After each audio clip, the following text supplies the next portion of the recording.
Out on the first date aboard my Cervelo Soloist.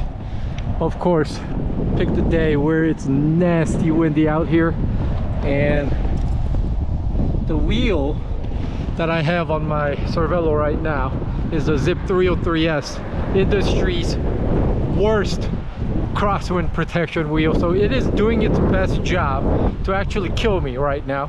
So I have about 55 miles down right now. I'm maybe about 10 miles away from home. So I'll share with you first impression in a bit. Truth of the matter is I really don't like bike reviews where the reviewer only had the bike out for one ride, because that's just not enough time to get a good gauge on the product that you're reviewing. You also don't have enough of variables on the different days. So I really hate that. So this is not a full review video.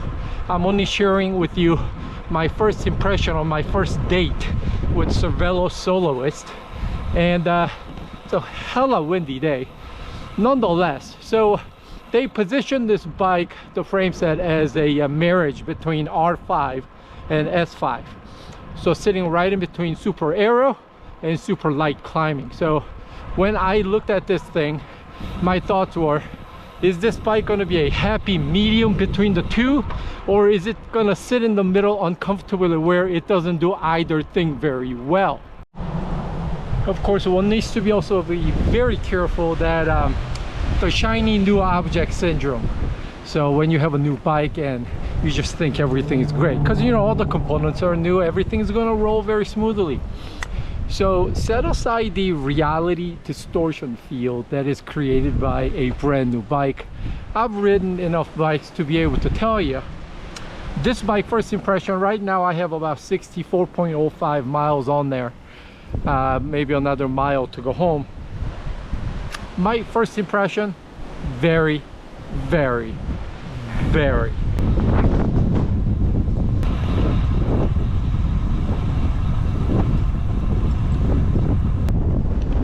I need to get the F home. Positive. This frame set was $2,700, which is a lot lower than a lot of top tier frames.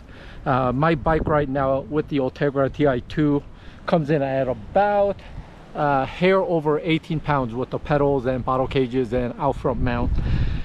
It climbs really well, although today's group ride didn't have any mountain to take down. We had a whole bunch of hills. Climbs well, does excellent slicing through the air, and it's a very windy day today. So right now, a couple of my other bikes are in a jeopardy of being sold at this point.